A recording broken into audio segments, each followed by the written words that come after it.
Right now, our society is criticizing itself. That's part of, let's call it, patriarchy theory. And the idea is the hierarchies that are characteristic of our society are male-dominated and predicated on power and tyranny. Okay, so I don't buy that. I think that any hierarchical structure can degenerate into tyranny, but I think that most of the hierarchical structures in the West are about as good as hierarchical structures ever get.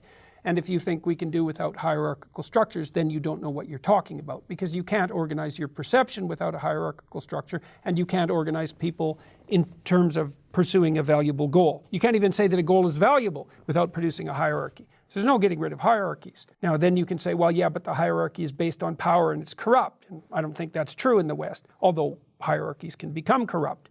Okay, so let's say you do buy that though. The hierarchy is patriarchal and it's corrupt.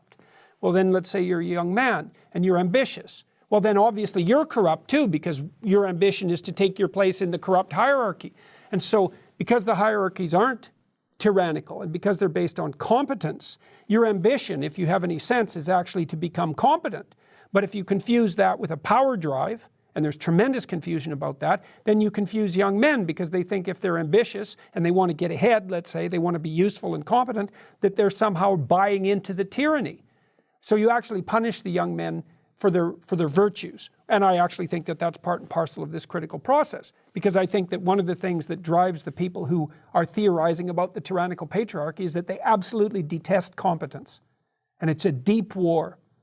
So it's very annoying. It's very hard on young men, but it's also hard on young women.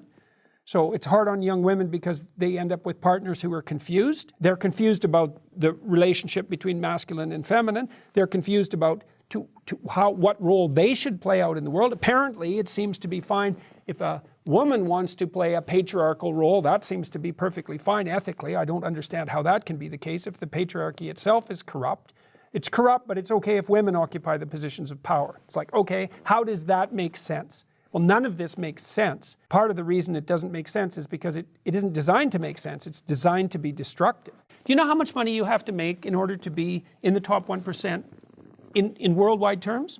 Oh, worldwide terms, yeah, it's a lower number. We're not. $53,000 a year? It's 32. $32,000. We did a video on that. Yeah, $32,000 if you make $32,000 a year, you're in the top 1%. Yes.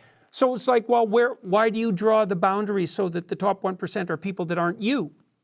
If it's not envy, if you're doing okay, I mean, you're doing okay with an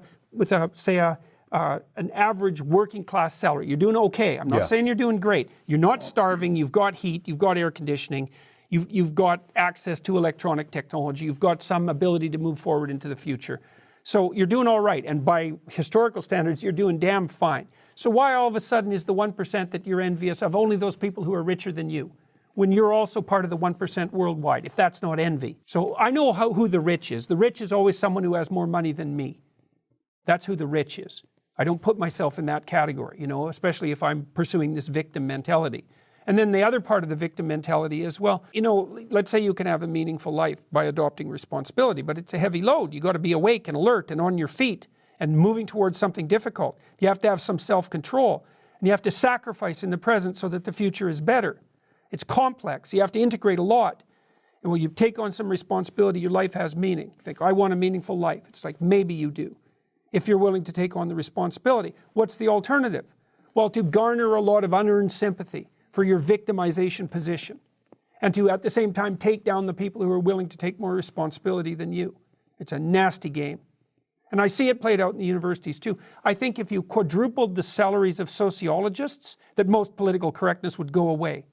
I think they're jealous and envious because they see people who aren't any smarter than them doing way better out there in the capitalist world. And that drives their envy and their hatred, even though they're unbelievably privileged in their positions as, let's say, sociology professors or social work professors or people who are on the faculties of education, all disciplines that have become incredibly corrupt.